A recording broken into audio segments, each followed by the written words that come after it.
I'd like to begin the conversation by recalling for a moment an extraordinary speech made by the President of the United States in January of 1941. The United States had not entered the war in Europe. That was 11 months away. But the President felt compelled to say what democracy stood for, what was at stake in this war. And what he said has resonated down to the present day and has inspired most every statement of what human rights are. He spoke about 4 freedoms. The 4 freedoms about which FDR spoke in January of 1941 consisted of 2 to be found in the United States Constitution and 2 that were not found in the Constitution but have become a vital part of international human rights law. He spoke of the freedom of speech. He spoke of freedom of worship. And he spoke of 2 more freedoms, freedom from want and freedom from fear.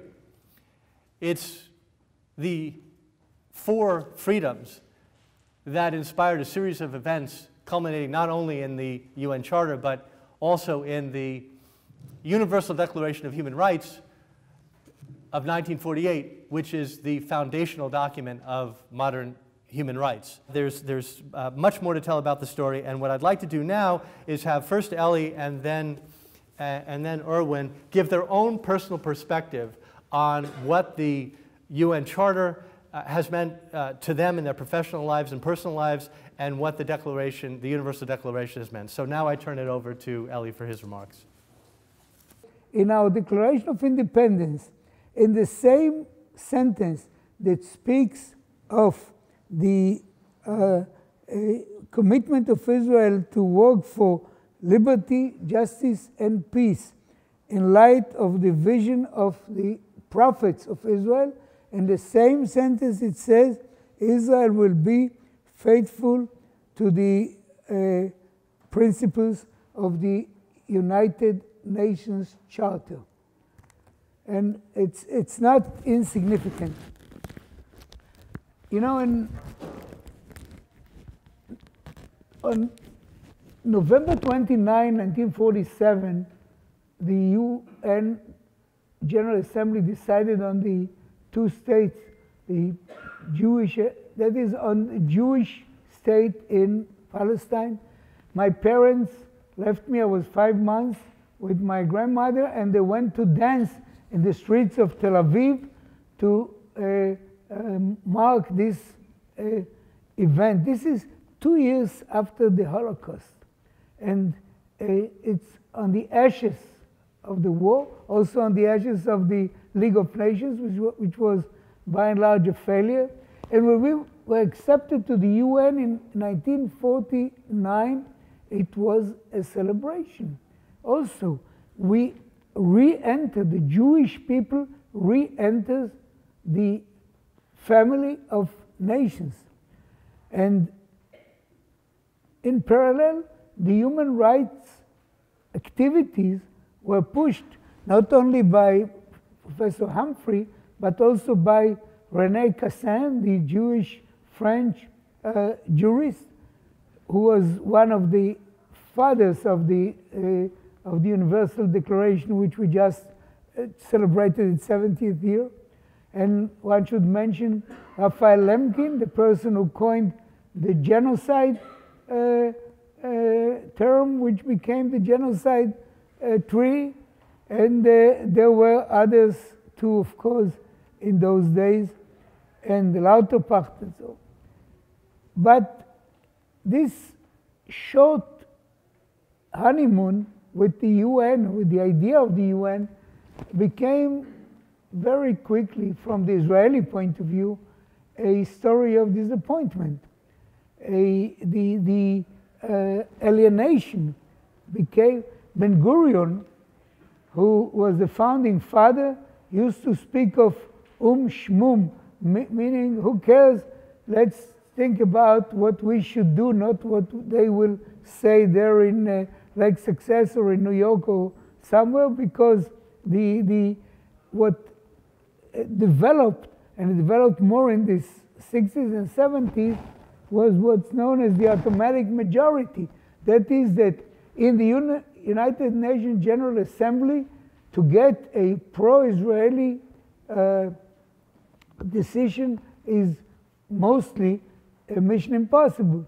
So you feel kind of a suffocation when you talk about the UN General Assembly. And that's when you know factually that you can be a minority of 1 or 2 or 9 or 10 out of 190 and so on. I don't think anybody, not in this room, that's preaching to the converted, but anybody on earth who is a serious and honest person can say about Hamas, but that they are a terrorist organization. Sure enough, there was a vote in the UN, there was a majority to say that, but the majority wasn't enough because it was manipulated into a larger majority needed, and this wasn't attained. So Hamas has not been given what everybody knows that it is, a terrorist organization, not because it has the name Hamas, but because it terrorizes against Israel, it's against its own population, and so on and so forth. And we may commit mistakes, like everybody, but the idea, and of course, Harry kindly enough mentioned the multilateral problem, that is, that you have a huge body of many countries who are not democratic. Some of them adhere to human rights bodies of the UN, like the Human Rights Council in Geneva. And when you see sometimes Libya there and Iran there, and you think, is this a theater? Is this a comedy? On the other hand, we shouldn't be, we are optimistic by nature. The UN has some good things, and Israel, wherever it can, in the good news part of the UN, like health, science, agriculture, we are there, and we want to continue being there.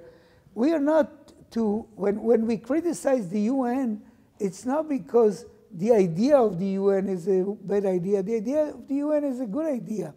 The implementation is the problem, and most of you here would remember the Zionism is racism decision of 1975, when Ambassador Herzog, later our president, tore and then it was in 91, I was negotiating with the Jordanians and Palestinians in Washington, and we were sitting on a couch in the corridor of the State Department because we had some procedural problems before we entered the real negotiations, and somebody came and said, hey, the Zionism and racism decision was just abolished. This is 91.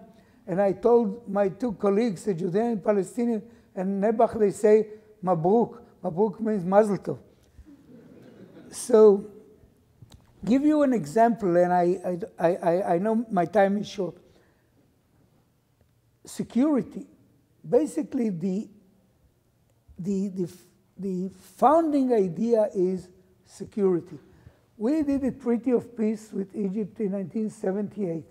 We wanted the UN to be monitoring the boundary per the agreement, the diluted forces and so on.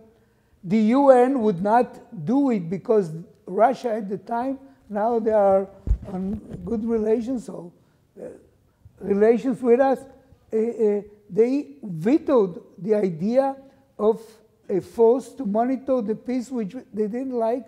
So we had to establish the multinational force and observers, which works to this very day, because the UN would not endorse not less than a treaty of peace between the largest Arab country and Israel. After 5 wars in 30 years, the UN wouldn't, and so, we can go on with the security matters around us, including UNIFIL. And then you had something like the Goldstone report. After some of you would remember, after the cast-lead operation, a report which later the author said he would have written it otherwise had he known A, B, and C. Now, let me say 2 more things, short points. One is, to the credit of the current Secretary General, he understands the UN is full of anti-Semitism. And anti-Semitism, unfortunately, is on the rise in many places, including in this country. I remember when I suggested as cabinet secretary in '87 to Prime Minister Shamir to monitor anti-Semitism, the late Shimon Peres was foreign minister, was my friend, and I asked for some representation from the foreign ministry. He was the ultimate optimist. He said, Eli, governments have to deal with the present and the future. Anti-Semitism is the past. Why bother? Unfortunately, so the Secretary General now is of the understanding that if you deny the right of Israel to exist, which is, by some countries, it is anti-Semitism. BDS is anti-Semitism. So you think about these things. You think also about the inability of the UN to help in a humanitarian matter, like returning the bodies of Hadar Goldin and Oron Shaul, 2 soldiers, Israeli soldiers, from the operation in Gaza 4 years ago, and also 3 Israelis which are there and are not being sent back to have mental problems. The cruelty, and the UN has no way to help. It has a way to help. It gives existence. I will conclude by saying this. We are in a dilemma. The dilemma is this organization has not been good for many, many reasons, not only for Israel, but also for other countries. Israel has been, though, kind of uniquely put on their agenda. On the other hand, the forum that is supposed to promote human rights is important because there's no other forum. As long as there's no other forum, its existence is something that shouldn't be ignored. And if you focus on what they do in agriculture and health, you say, okay, here's the dilemma. As far as Israel is concerned, there is so much to be done, and there's so much to wait for. And we would like to thank the United States for its support in this respect. The outgoing ambassador, Nikki Haley, has been a pillar in this respect, and she should have all the respect on our side. And now we'll hope that her successor will do the same good job. Meanwhile, the way is still long to have a reasonable UN. Thank you very much. Thank you very much, Eli. To sharpen the question before we hear from Irwin, growing up on a different continent with a different set of concerns, and as someone who participated as part of a delegation to the General Assembly, I want to ask this question. You have said, Ellie, that there is no other forum. We need multilateralism. That was proved in 2003 when President Bush and Tony Blair did not even have a majority in P5, the permanent members of the Security Council, and everyone pronounced the death of multilateralism. But of course, as soon as they went into Iraq, the World Food Program and UNICEF and other types of humanitarian help were provided by the United Nations. And in fact, Blair and Bush went to the United Nations. So we have what you call the paradox of its indispensability in some respects and the quite horrific and deplorable failure to denounce Hamas and the laughable injustices that are pronounced in the name of the Human Rights Council. But I think that one of the things that Irwin will be able to speak to is really the question, why the UN? I mean, why don't we give up on the UN? Because I want to challenge something that you said, Ellie, a little bit. There is no other multilateral solution. There's the Community of Democracies, which is 108 states. That was created in Warsaw, Poland, June 27, 1990. There's the Council of Europe, which is 47 states. There is G8, which is Canada, France, Germany, Italy, Japan, Russia, UK, US. All of these are multilateral, and all of these are majority democratic.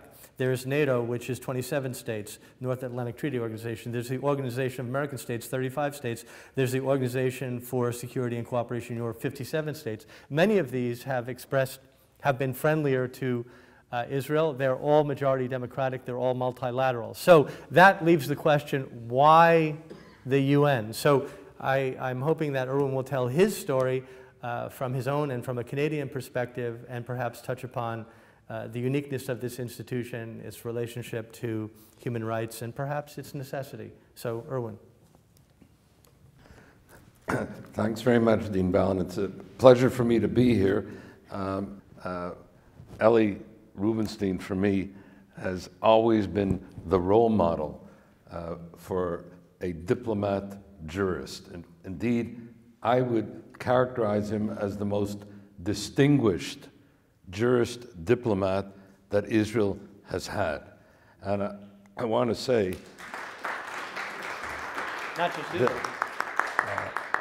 That when I was listening to Ellie speak, I was reminded of things that I have picked up from Ellie over the years, of the notion with respect to Israel of Shilton HaChok, rule of law, as being its heritage, of Tohar HaNeshek, purity of arms, as being its fundamental doctrine in international humanitarian law, of Tzedek, Tzedek Tirdof, of justice, justice shall you pursue, as being a compelling moral injunction in our collective legacy, and of Shalom, Shalom, Larachok v'Lakarov, peace, peace to those who are far and those who are near, as being our abiding hope, our abiding dream as a state and as a people wherever we are.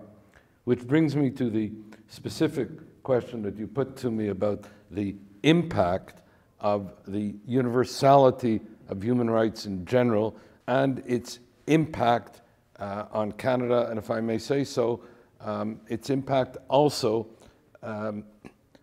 on our Jewish identity. And so I want to make reference, might say parenthetically, that at McGill University in Montreal, where I taught for close to 30 years, we established a René Cassin lectureship in human rights and a John Humphrey lectureship in human rights, so we wouldn't have to debate which of the two were the authors, but we would embrace both as having been the authors of a legacy that had profound impact on me, if I may, as you invited me to speak almost personally, profound impact on me both as a Canadian and as a Jew. As a Canadian, I recall always John Humphrey's words, and as you mentioned, he was my mentor and as a professor, and then we became colleagues and friends, when he would say, you know, as Canadians, the UN is part of our DNA, that international law is a centerpiece of our identity, of human rights is an organizing idiom of our foreign policy, of the four freedoms, as you mentioned, as underpinning not only who we are, but what we should aspire to be, in terms of freedom of belief and freedom of expression and freedom of want and freedom from fear.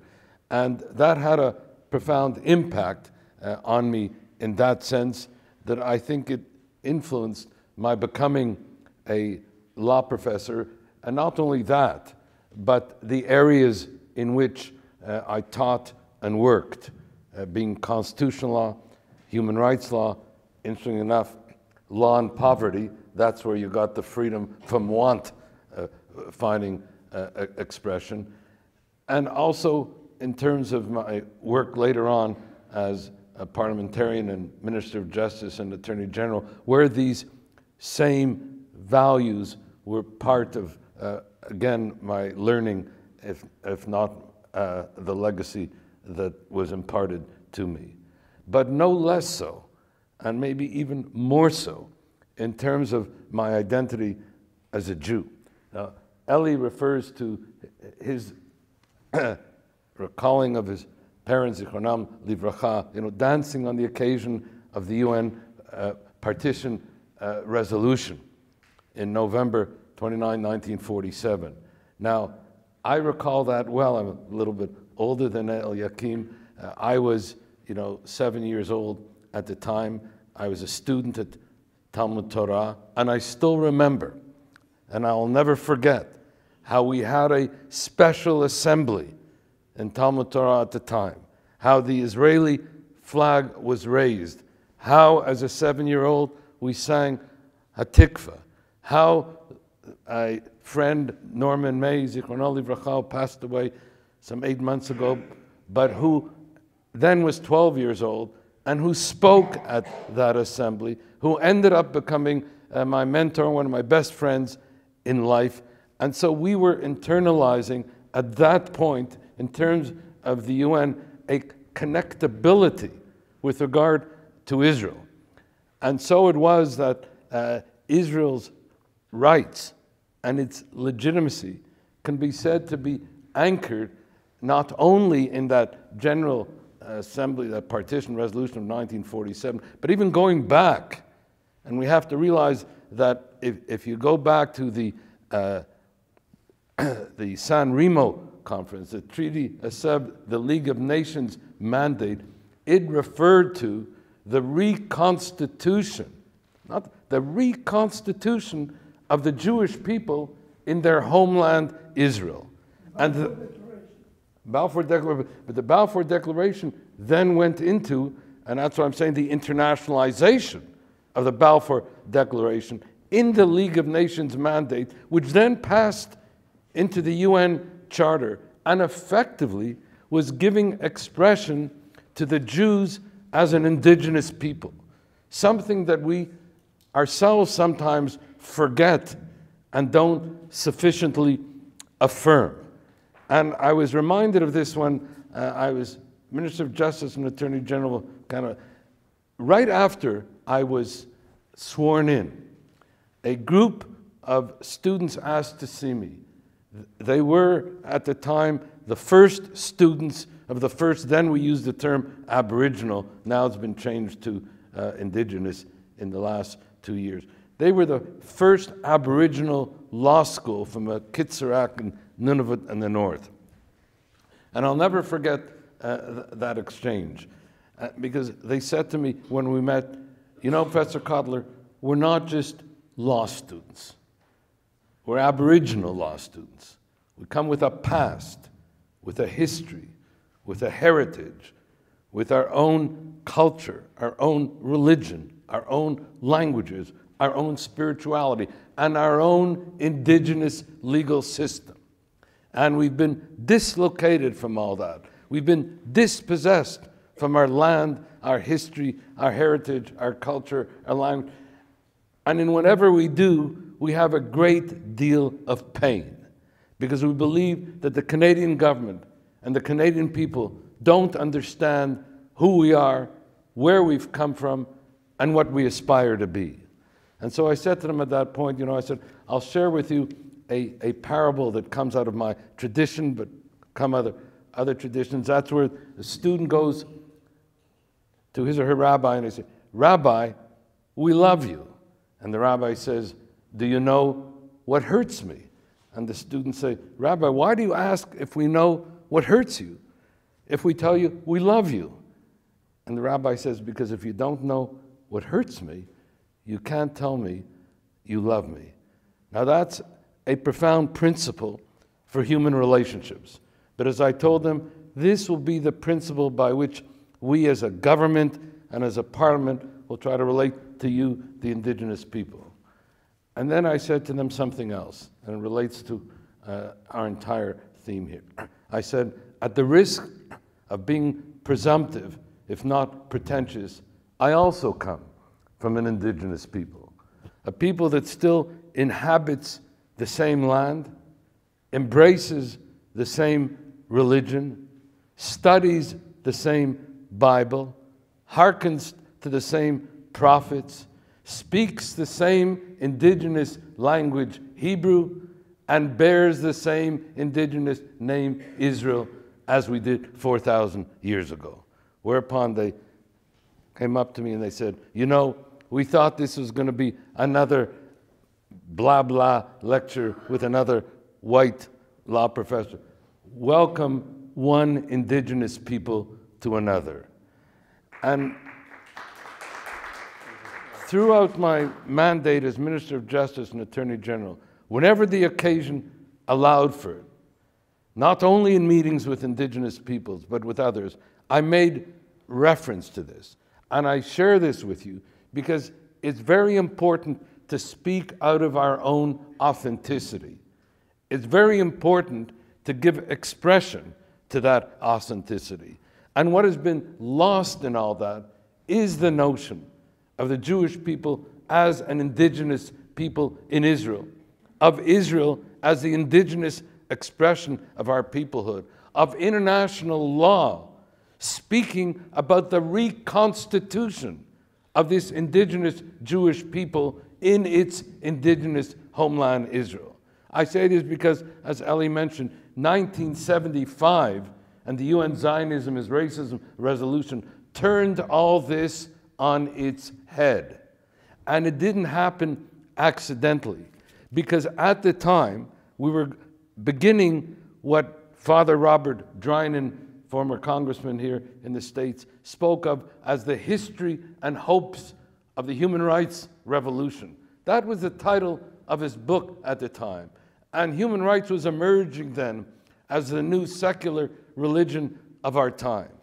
And what was then begun by those who sought the undermining of Israel's rights and legitimacy was in fact to portray Israel as being an anti-human rights metaphor. And it wasn't only through the Zionism's racism resolution. I'll conclude these opening remarks by what happened in 1974, 45 years ago, which we as a people and Israel even as a state was not taking note of. But those who wished the Jewish people and Israel ill knew exactly what they were doing. And it was as follows. In 1974, each of the United Nations specialized agencies passed a resolution indicting Israel for its assault on each of a series of fundamental values. And so the International Labor Organization condemned, I use the word alleged, but it wasn't, condemned Israeli suppression of Palestinian trade unionism and referred to Israel as the enemy of labor. The enemy of health in the resolution of the World Health Organization condemning Israeli mass poisonings of Palestinians on the West Bank. This is 1974. All these things have continued since. But you have to realize when this began. and think about this as repeating itself year after year. The enemy of culture in the resolution of UNESCO condemning Israeli desecration of historic Muslim and Christian sites in Jerusalem and the West Bank. The enemy of women resolution, the resolution of the United Nations Commission on the Status of Women, condemning Israel as an oppressor of women. The enemy of peace, evidence the UN General Assembly resolution at the time, condemning Israel as a non-peace-loving nation. And finally, the enemy of human rights, the resolution of the then UN Commission on Human Rights, now in its successor form, the UN Council on Human Rights, condemning Israel as being the major human rights violator. And so it was then that Israel, as the enemy of labor and health and culture and women's rights and peace and human rights, Israel as the enemy of all that was good, was seen as the repository of all that was evil. And in a world in which human rights was emerging as the new secular religion of our time as part of the human rights revolution, Israel was being held out as the new Antichrist of our time, as a metaphor, really, for assaults on human rights. And so afterwards, I'll try to go into some of those case studies, how all this phenomenon of delegitimization, which found expression then in 1974, was being laundered, masked and laundered under the protective cover of the United Nations, under the authority of international law, under the culture of human rights, under the struggle against racism, which has taken us to where we are now in terms of seeing the results of that delegitimization of the last 45 years, though it became a conference slogan maybe only in the last 5 or 10. But there are things we can do about it, and I remain optimistic, and I do so because the referencing I made of a country with Shalton Achok, etc., we can get into that subsequently in our discussion. Thank you, Irwin. I'm going to ask one question. You speak about human rights as being the new secular religion. It reminded me of this prayer that Eleanor Roosevelt used to say every night, the text of which I have in front of me. The prayer concludes, "Open our eyes to simple beauty all around us and our hearts to the loveliness men hide from us because we do not try to understand them. Save us from ourselves and show us a vision of a world made new." Well, we can call that secular, but it's nothing less than a messianic vision. And that vision of Eleanor Roosevelt, which finds expression in the Universal Declaration, is a vision that you as a human rights lawyer hold true to, that Sari of blessed memory was true to, that you as a diplomat were true to. So the question that I would like to ask, my question is, we have a Security Council that gave us 242 and that gave us 338. We have a Security Council that has affirmed the right of Israel to secure and recognize borders. But then we have the General Assembly, we have the specialized agencies, we have the UN Human Rights Council. And my question is, what do we do to realize Eleanor Roosevelt's dream with regard to the UN? Save us from ourselves and show us a vision of a world made new. How do we make the world anew and preserve the, I will call it, the messianic vision that's enshrined in the Universal Declaration of Human Rights? And Ellie, I hope you will say something about how we can address the problems in the General Assembly if we are not to give up. And then I'd like, Irwin, you to say something about that in the spirit of the following. Has the UN delegitimized Israel, or has it, in attacking Israel, called into question its own legitimacy? So let me ask Ellie to speak to that first, and then Irwin.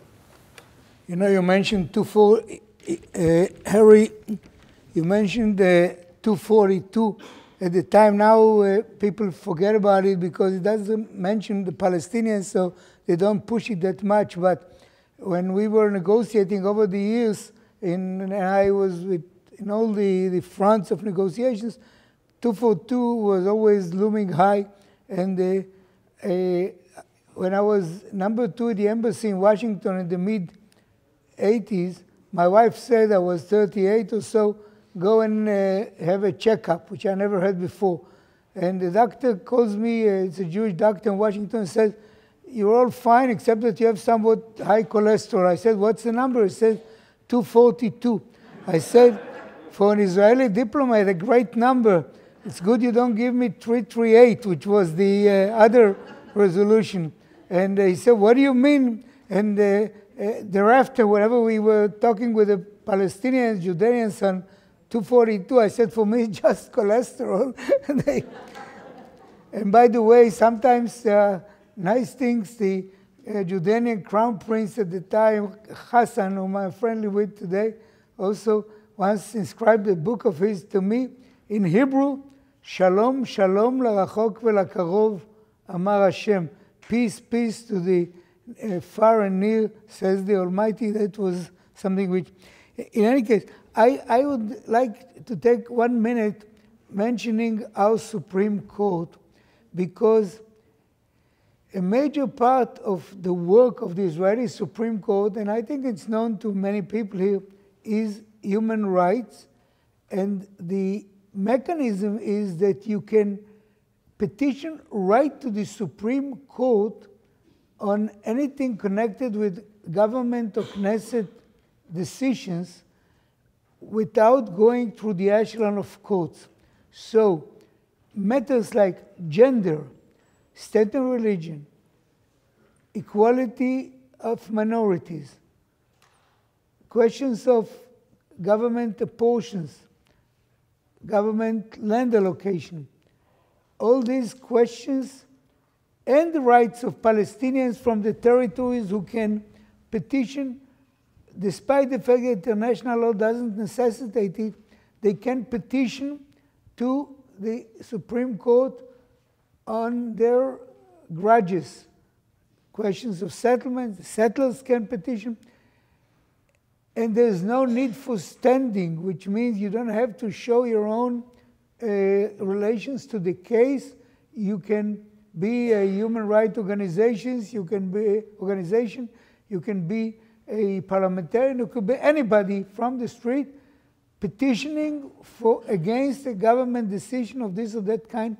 We don't have the time to talk about it, but I mentioned that a government, a state can create a mechanism which would develop itself into a human rights defender in a very swift and direct way, in a way like the city gate in the Tanakh, in the Bible, or like the public square in Athens.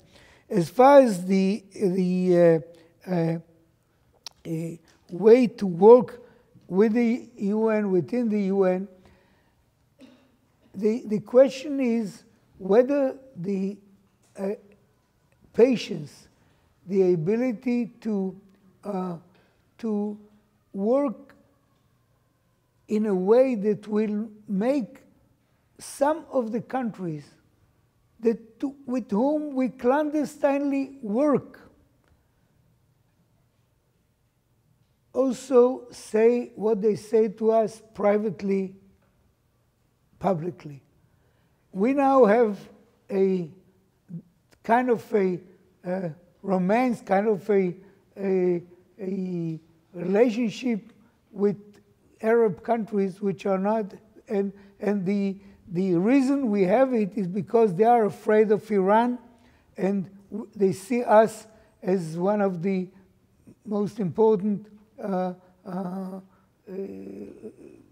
breaks against Iran.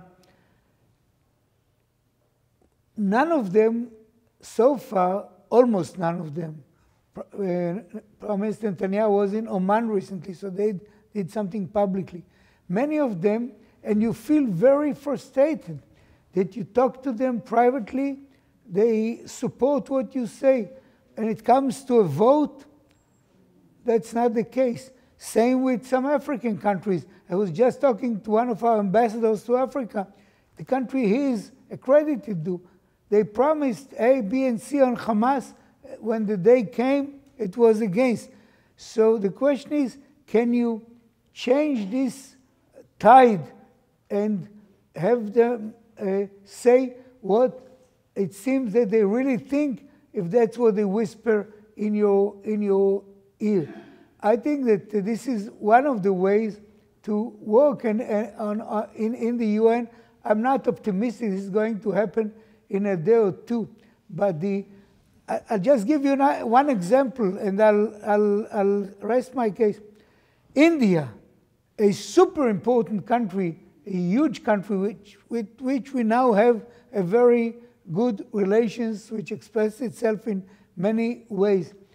I still remember, because I am advanced in age, the years in which we had those concubine relationship, that we had to meet with Indians in clandestine meetings in various places, or we had a consulate in Mumbai, then Bombay, not in Delhi.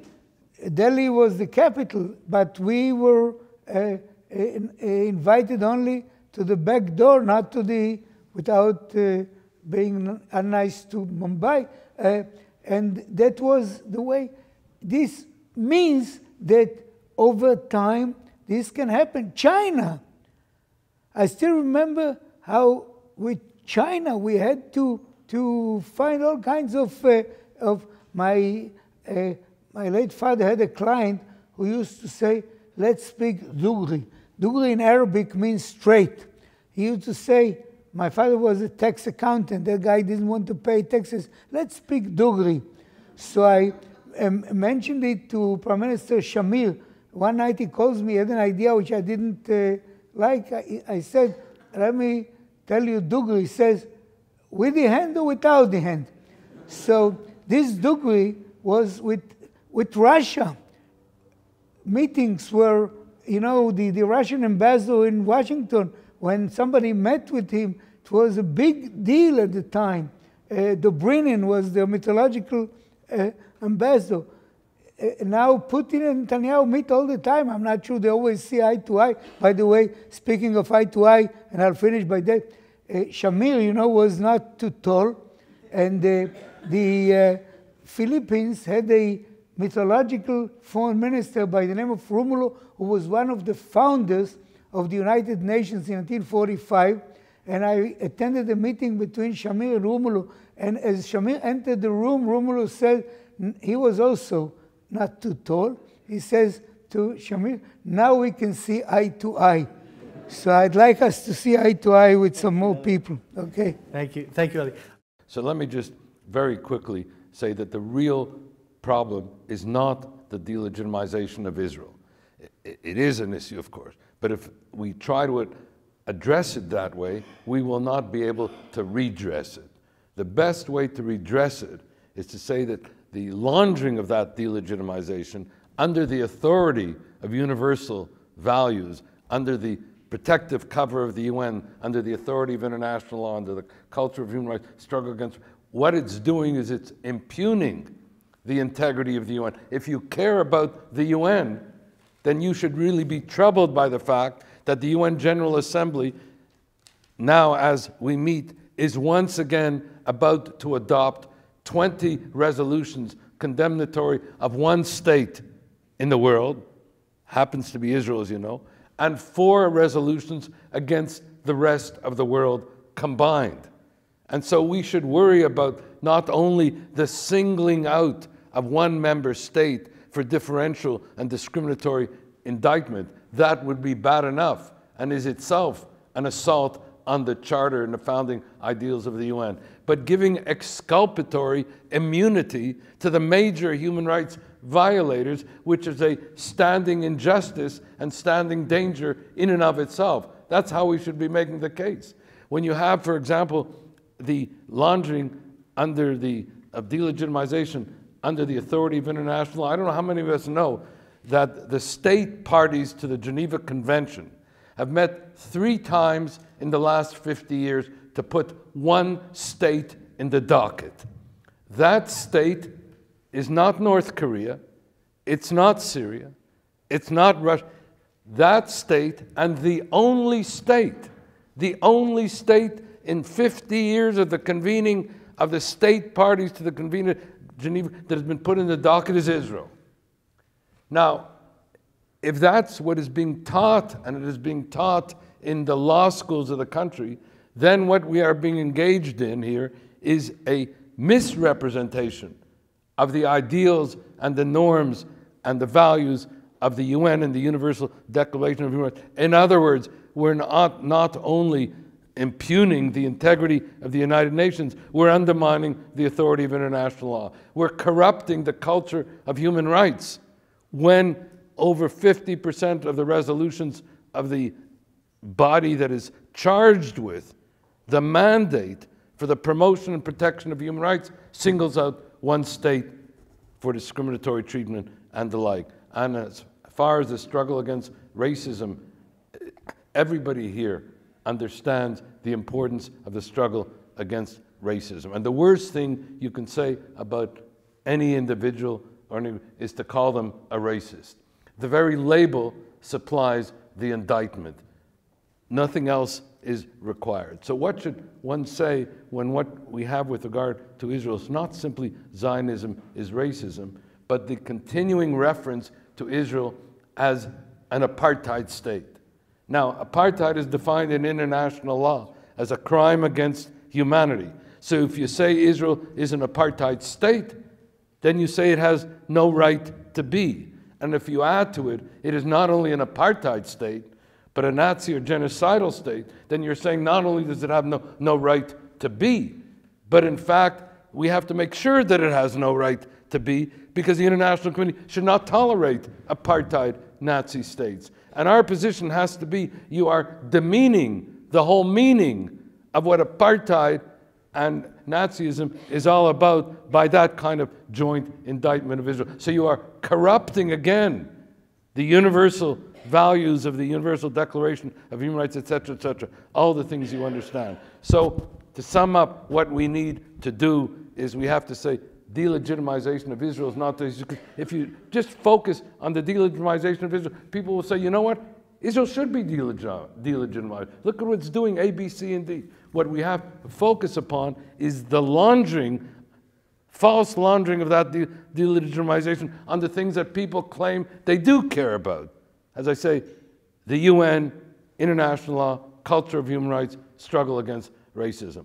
The second thing that I think is important in this regard, and I'll move to close, there are things that we can do and don't do. When I mentioned the UN Human Rights Council has as its mandate the promotion and protection of human rights. Regrettably, major human rights violators sit on the UN Human Rights Council. So you have really the arsonists who are supposed to put out the fire that are sitting on the UN Human Rights Council. We need to mount campaigns to alter the composition of that UN Human Rights. We'll say that can't be done. Well, just let me tell you, a little over a year ago when there were elections for the UN Human Rights Council, we mounted a campaign against some of these UN human rights violators, and believe it or not, Russia was defeated in its candidacy for the UN Human Rights Council. So it is possible to mobilize. It is possible to have success. But if you're not there, that's what I say, les absents sont toujours. If we don't engage,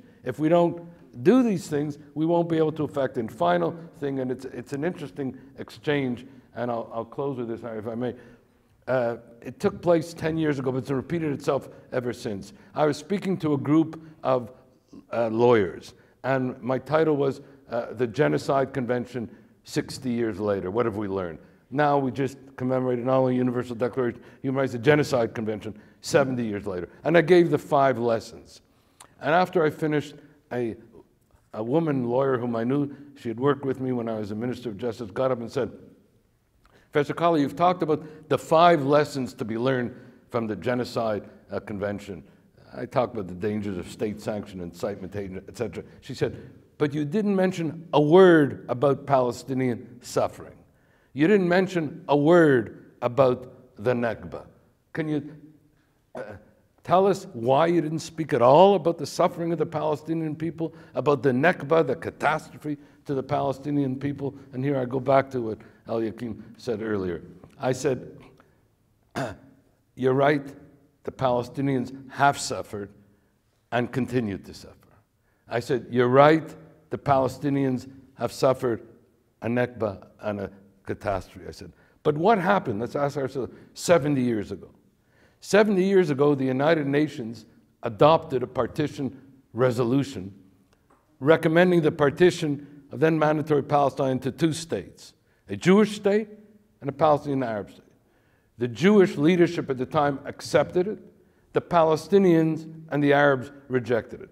Now, as I said, they had a right to say they rejected if they believed it didn't conform to their aspirations. I said what they didn't have a right to do was to then launch a war of aggression against the nascent Jewish state, which they spoke of, Arabs and Palestinians at the time, not me, as a war of extermination at the time. I said what they didn't have a right to do was to then launch a war of aggression in the Arab countries against their own Jewish nationals, dispossessing them of their citizenship, dispossessing them of their rights, arresting them, detaining them, torturing them, expelling them, so that at the end of the day, we had two sets of refugees. Palestinian refugees resulting from the Arab aggression against Israel, and Jewish refugees from Arab lands resulting from the Arab aggression against their own Jewish nationals. And I said it's a tragedy to think that if the Palestinians and the Arab states had accepted the partition resolution 70 years ago, we today would be commemorating, if not celebrating, two states for two peoples and avoided the enormous human suffering the last 70 years. So she got up, and this is why I'm telling you this story. She then got up and said, "Can I say something?" I said, "Sir." Sure. She said, "You know, I consider myself a well-informed woman." She says, "I always thought that Palestinian refugees were the results of Jewish ethnic cleansing at the time."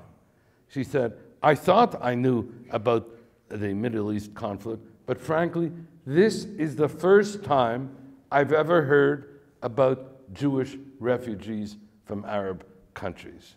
He says, "It seems I may have to go back and study more, because it appears that there was a double Nakba, a catastrophe for both Jews and Palestinians, and I may have to rethink as to who was responsible." We have a responsibility ourselves to make clear what is the nature of the history, of the claims, of the rights. As I told Harry before we began this thing, we have to start to get out of the docket of the accused and have the mindset of the accused and become the plaintiff and become the claimant and invoke international human rights, international law, UN and the like on our behalf as advocates for a just case and cause. Thank you. Thank you, Irwin. Irwin, I think that the question to which you were responding just now could be summarized: engage or disengage. And clearly, you're on the side of engaging.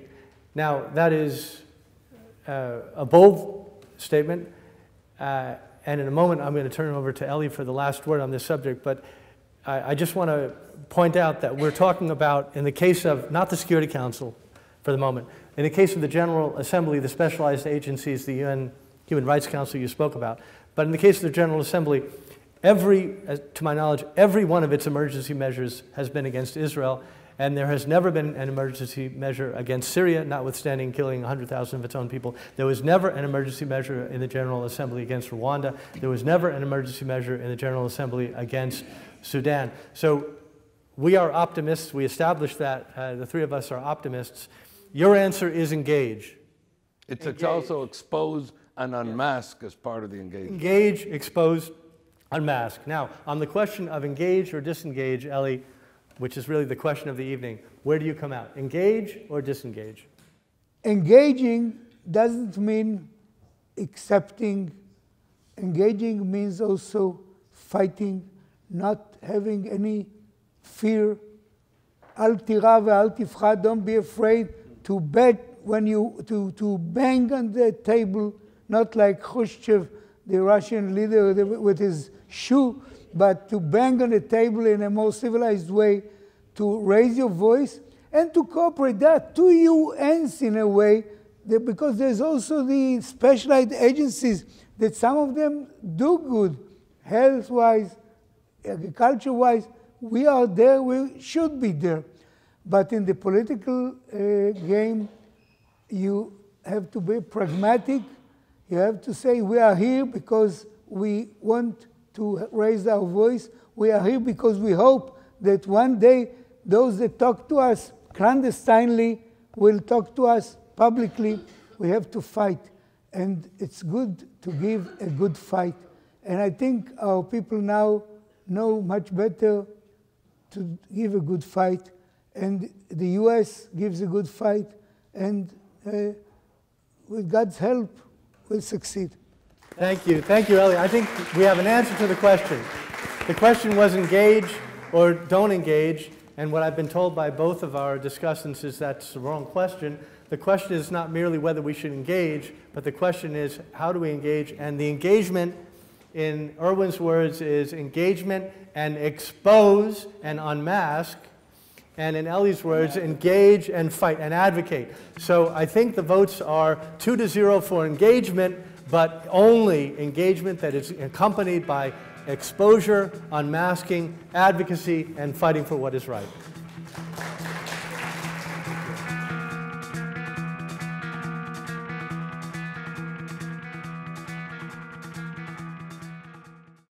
We would be pleased to send a complimentary DVD of this program to anyone who wishes to support JBS with a tax-deductible gift of $36, double high or more. Simply visit the JBS website at jbstv.org and click on the Donate button to make a donation by PayPal or your credit card. And please, indicate the program for which you would like a DVD. Or you can send your tax-deductible check to JBS, P.O. Box 180, Riverdale Station, Bronx, New York, 10471. And again, please remember to indicate which program you would like to receive with our compliments.